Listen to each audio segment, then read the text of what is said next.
Hello everybody and welcome to the United Stand. This is your preview for the Europa League. It's Manchester United against Real Sociedad. Don't be sad. Don't be Real Sociedad. It's Real Sociedad. Europa League, Thursday night football. None of us want it, but it's not Ten Hag's fault. It's not our fault. It's some of these players' fault, and it's last season's fault. And actually, you know what? It would have been nice to be in the Champions League, but if we'd been in the Champions League, we probably wouldn't have Ten Hag. You know, if you want the sunshine, sometimes you've got to put up with the rain, and there was a lot of tears last year, as we know. So the Europa League kicks off on Thursday against Real Sociedad, and actually, I wouldn't say, I think you've got to be a bit sad to say that you're looking forward to the Europa League, but I am looking forward to the rotation, and I'm looking forward to us progressing in this tournament and using it for what it is, a really competitive opportunity for the players that are not in the first team starting 11 at the moment to keep themselves sharp over the next few weeks and really stake a claim to say, look, can I force my way in, or I'm ready when you need me? Because there's going to be a lot of players. I mean, I've predicted a team there, but there's a lot of players that should get game time in this game. Some of them are first team players, elect. Some of them are bench players. But the World Cup in the summer actually makes a big difference this year for those fringe players, because normally you sit on the bench, you never get. I mean, look at Donny van der Beek under Ollie, never got any chances. But under Ten Hag, I think these bench players, we're playing Thursday, Sunday a lot. We've got to get 6 Europa League group games done before the World Cup starts at the start, middle of November. So basically, nearly every week, there is an opportunity for these so-called backup players to play football, first team football for Manchester United in the Europa League. And we don't know for certain that Erik Ten Hag will make wholesale changes, but I think with Crystal Palace coming up on Sunday, there's a very big thing that people are starting to realise now, is that if you are Crystal Palace or you're Fulham or you're Southampton, there is a real opportunity to make this Premier League really competitive going into the season, which normally doesn't happen. You normally get competitiveness at the start of the season, then it settles down. But with Man United and Arsenal and Man City, etc., all playing in Europe, if you are a Crystal Palace or you are a Brentford, you get the whole week off. So if you are fortunate enough, like Palace are, to play us on Sunday, they know we'll have exerted ourselves on Thursday night, and therefore they can be fresh, which is exactly why Erik Ten Hag needs to rotate as well, because we cannot have players who are going to play Thursday, Sunday and be fatigued. Maybe later in the season that will happen in the knockout stages, but right now it's a double-edged sword of positivity for Man United, because we can keep the first team players fresh for Crystal Palace like the Palace players will be, and then we can give everybody who needs a game, but we still end up putting out a very competitive side against the decent Real Sociedad side. And let's be honest, talk about the Europa League for a couple of minutes.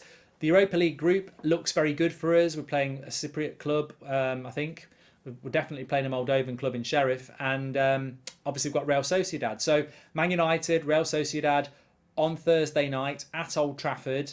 I mean, this is probably the 2 games against Sociedad are the 2 games that are the most difficult. And even if we don't pick up maximum points, you'd still expect us to get those points against the other 2. So it's a free hit, really, this first one. And I actually fancy Manchester United to do quite well, because the great thing about Erik Ten Hag is, and I used to despair in the past under Mourinho and Ollie when you had a Carabao Cup game or a Europa League game, and he rolls out those players that you know are never going to play for the first team. I'm talking about the Jesse Lingards and the Phil Jones and Eric Bays, and nothing against those players individually, but they were never going to break into the first team, and it was never that interesting. Whereas I think now you look at that team on my left, which I'm going to go through in a minute, and a lot of those players can actually break into the first team, especially if we get a loss of form or injury.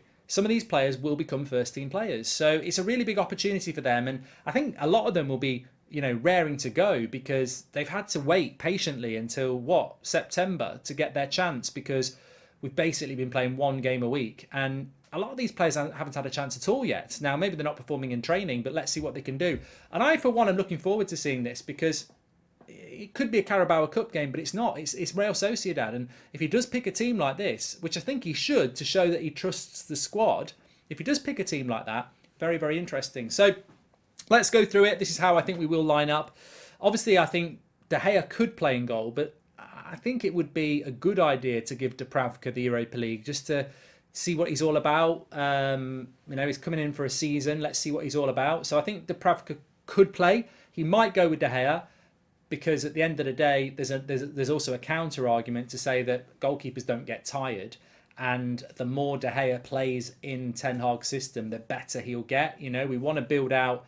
I think he's doing well this season, De Gea, but yeah, he definitely can do better when you can compare him to an Alisson or an Edison and the way they confidently pass out from the back. And Ten Hag may well think, well, you know what? The more games De Gea plays, the more chances he can learn to do that. So he might go with De Gea, but I think he might go with Dubravka. I think the centre-backs will be Lindelof and Maguire. I think that's the correct chance. They've both, obviously, Lindelof's not featured at all this season. Maguire had his chance and sort of blew it against Brentford and Brighton, but they deserve a chance in the Europa League to play together. Obviously, I don't think we'll be as comfortable, but we'll talk about Sociedad in a minute. And I think it's probably a good game for Maguire and Lindelof to come in and get a bit of confidence and show that they are competent backup centre-backs when we need them, because we will need them. There is absolutely no way Varane's not going to pick up an injury, and Martinez could as well. So important that they play. And the same with the fullbacks. Malacia and Dalot have been fantastic, but Luke Shaw and Wan-Bissaka, this is their opportunity. Of course, this is rotation. This is not dropping people. So I think even if any of these back four play well, they're not going to dislodge anybody for the Crystal Palace game. But it's great to be able to give that back four a rest for the Crystal Palace game and give a brand new back four a chance. And the same moving into the midfield, but a little bit different. I think the video we did yesterday with Ben Foster saying that, you know, Casemiro's got to start according to Ben. And he said that it's just a matter of time before it happens. Maybe that is right. I mean, look, Casemiro is better than McTominay, as we know. But Casemiro has to start this game, and McTominay will start the Palace game. I think that's written in stone today. But Casemiro has to start. It has to start this game because you've got to give him game time, and he's got to start showing what he's all about. And I think the same for Fred and Donny. And actually, that's probably the area that I look at and I go, you know what? Casemiro, Fred and Donny, McTominay, Eriksen and Bruno, in a way, you could argue that Casemiro, Fred and Donny is as good or potentially better than McTominay, Eriksen and Bruno. Now, McTominay, Eriksen and Bruno were very good against Arsenal and they deserve to be first-team players. But this is what I mean. It's not the reserves. It's not the backup players. It's players who can really stake a claim. And massive game for Donny. Massive game for Fred. He came on and did well against Arsenal, and a massive game for Casemiro. And I hope he goes with that three, because I don't really see why you'd put McTominay in or Eriksen in or Bruno in 3 days before you're going to play Crystal Palace. I just think it's a logical thing to do, to have those players on the bench and these players starting. And then the front line, look, Ronaldo's got to play. Cristiano's been coming off the bench and I think he's been doing quite well, but I think he'd relish starting this game, and I don't think he'd mind being on the bench against Palace, because I think he probably knows he's going to be on the bench against Palace. But starting in the Europa League, it's invaluable to Cristiano to start a game and show what he's all about. And I think coming off the bench is always difficult, because the game, you know, you might be holding on to a lead, which is what we've been doing a lot of the times, or you know, people are getting tired, whereas starting a game is very different. And I think Ronaldo will look forward to that. Alanga will probably start, because realistically, why wouldn't you start him in a game like this? He's considered to be a first-team option, so therefore you need to give him some game time. And then it's just a toss-up, really, as to whether you go with a youth player like Garnacho, which is probably not a good idea when you've got Alanga in the team, maybe bring him on with half an hour to go, and therefore you go with Sancho or you go with Anthony. And I did nearly put Sancho in, because I thought, well, realistically, he's probably the one at the moment that is behind Rashford and Anthony, so maybe he comes into this team to play from the start and, you know, try and show some, get a bit of rhythm going. But then I thought, well, actually, Anthony played an hour against Crystal Palace. It's probably worthwhile giving Anthony 45 minutes against Real Sociedad, and then you'd start him against Palace. I don't know which way he'll go, but I just think that maybe Anthony needs minutes. And knowing how Ten Hag has worked in pre-season, I don't know whether he obviously said against Arsenal to Anthony, I'm going to start you, but you're coming off after an hour, because I don't think you can give me 90. And if he is going down that line, it would be logical to give him another period of time against Real Sociedad and be building him up to starting against Palace. So I think he might go with Anthony. And to be honest with you, I would like to see Anthony play, because I'd like to see Anthony and Ronaldo on the pitch at the same time, which we haven't seen yet. And I do think that there is a dynamic there that only Cristiano Ronaldo offers, by the way. I think there has been times in the last few games where it's Rashford through the middle, and we get into a position where Malacia or Dalot have got it, and you think there's a cross into the box, but really there's not, because it's a wasted ball into the box when you've got someone like Rashford up against a Johnny Evans or a Bola Ketchup or a Saliba.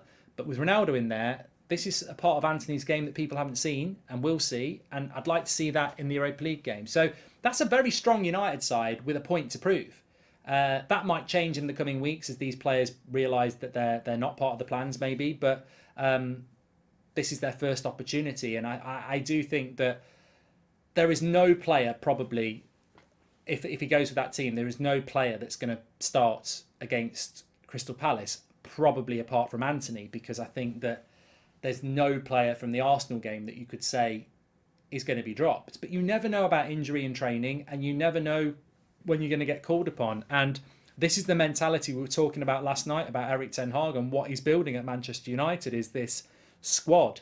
And at the moment, we're a winning team. We've won 4 Premier League games in a row, one more, and we've won 5 in a row, which is what everyone was bleating on about Arsenal doing. So it's a very good run from Manchester United with Liverpool and Arsenal in there and a couple of, potentially sticky away games. So it's a good run at the moment. You can't really argue with Ten Hag not making changes.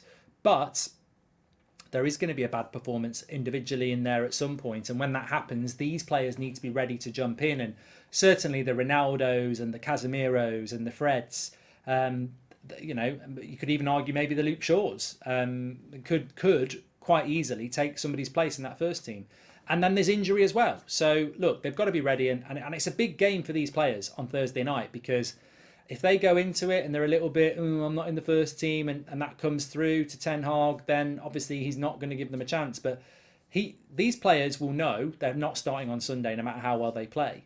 But it's just about dealing with that and taking this opportunity. It's 90 minutes for Manchester United against Real Sociedad. It's not 90 minutes against Shrewsbury Town. It's not Carabao Cup. It is the Europa League. And whilst I expect... And also, these players are probably going to get the responsibility of getting us out the group.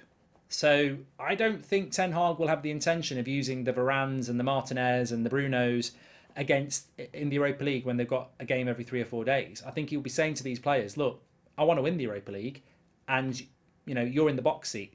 You're playing every week for the next 6 weeks. So, you're not playing football. You're playing competitive football in a Man United shirt. So go out there and show me what you can do.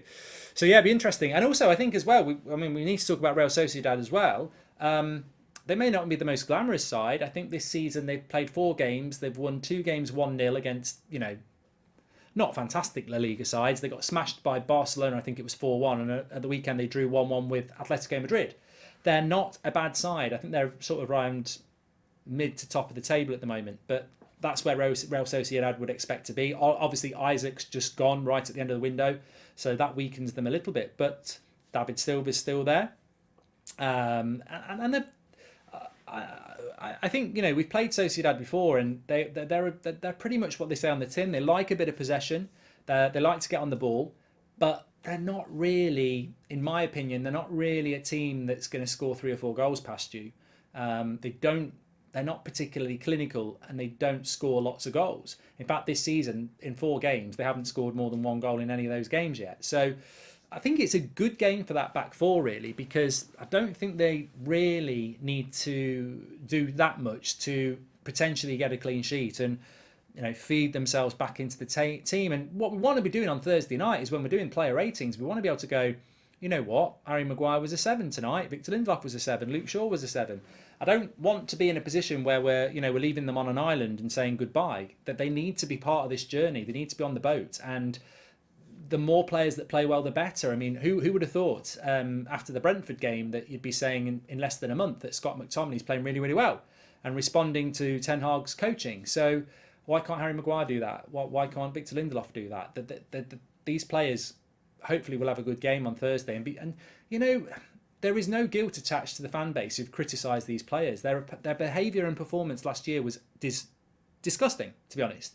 They did not reflect what a Manchester United player is. Our away support's the best in the Premier League, and they were singing at these players, "You're not fit to wear the shirt." We can't ignore that. We can't ignore that and feel guilty about that because it was right at the time.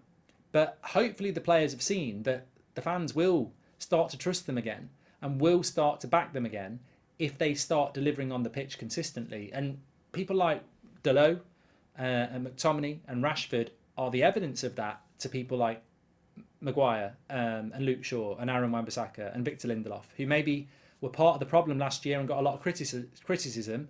You can be praised if you play well. And we want that to happen, because I'm telling you now, you cannot be in a position where, I don't know, Luke Shaw comes on the pitch and it's like, oh God, why is he coming on the pitch? He's crap. You might think that. As you know, I'm a big fan of Luke Shaw. He has fell off a lot recently. But what if Malacia pulls his hamstring and he's out for 6 weeks? You need Luke Shaw to come in, and you don't want the season to fall apart. We're on a good run at the moment, and that 11 that we've got at the moment, obviously, you've got good players to come in like Casemiro and Ronaldo, but what if you lose Delo, or you lose Malacia, or you lose Varane? You've got to go to some of these players, and we can't be going into it with them playing like they did last year, where the season's going to implode because they're not playing well. We need these players to be ready, and when they do get their chance, to come into the team and not allow us to be dropping off because they're not good enough. So I'm excited by the 11. I think it's a good opposition. I mean, look, we have got to play people like Sheriff and what have you, and those games will probably not be. I wouldn't expect them to be as challenging as Real Sociedad. So it's nice to start this Europa League campaign against a good side that, week in, week out is playing Real Madrid and Barcelona and good footballing sides, and they can get on the ball themselves. We know what these Spanish sides are about. These lads have not played together this season, so they're going to not be as fluid. And it'd be interesting to see how we play the game as well, because tactically we've seen Ten Hag against Liverpool and Arsenal and Leicester. They've had more possession than us. That's not the way Ten Hag wants to play football. He does want that magical 70% possession. He does want to have double figure shots on target. He does want to, be dominating the passing, and that is what I think he will build up to gradually. But it'll be interesting whether this team gives up the possession to Sociedad, sort of invites the pressure a bit and looks to hit on the break, or with the likes of a Ronaldo in the team and an Anthony in the team potentially, and Donny and Fred and Casemiro, do you try and get hold of that midfield and push up? And let's not forget, it's a good game for Casemiro to start in, because he'll be used to playing against Real Sociedad. I mean, he spent however many years at Real Madrid, so it's I wouldn't have said that Ten Hag penciled in Casemiro's first start against Real Sociedad when he bought him a couple of weeks ago, but actually it's worked out very good, and it's not a bad game to pencil him in again, because he will know what Real Sociedad are all about, and it could be a really good game for Casemiro to start in. So yeah, I'm looking forward to it. I'm not looking forward to Thursday night football. I think it is a hindrance. Obviously, if you're playing in the Champions League, you might play on a Tuesday night, and then you're not playing again till Saturday, Sunday. It's a big break. Or a Wednesday night, you're not playing till Saturday. It's a bigger break. But if you're playing Thursday night, the best you're going to get is Sunday afternoon, and that's a very quick turnaround. I mean, 3 days, it's not great, and I think that could hurt us over the next few weeks potentially, but not if we rotate the team, because as I said, the likes of Crystal Palace and whoever else we're going to play on a Sunday after we play in the Europa League, they've got all week off to work on training, recuperation, and their energy levels will be really big. But if we did pick a team like that, and when we do play Crystal Palace, we don't need to worry about playing Thursday night football, because none of those players are probably going to start. Maybe one or two. And the rest of the players will be fresh and ready to go. So, yeah, if we can do that over the next few weeks and get to the World Cup with that rotation, then hopefully we can maintain our, upward curve in the Premier League and cruise through the Europa League with basically 2 teams. That's what I'd like to see. Anyway, get your comments in below. What are your thoughts? Interested to see what you think, and I'm embracing it. I'm looking forward to the game on Thursday night. I'm looking forward to seeing some of these players get their first opportunity. I'm looking forward to seeing people like Casemiro and Ronaldo, and hopefully Anthony starting. I think it's different when you start, and let's see what we can do and give the first team a bit of a rest ahead of a big game against Crystal Palace on Sunday. So yeah, make sure you smash a like on the video, get your comments in below, and subscribe, and I'll speak to you very soon. Thanks for watching.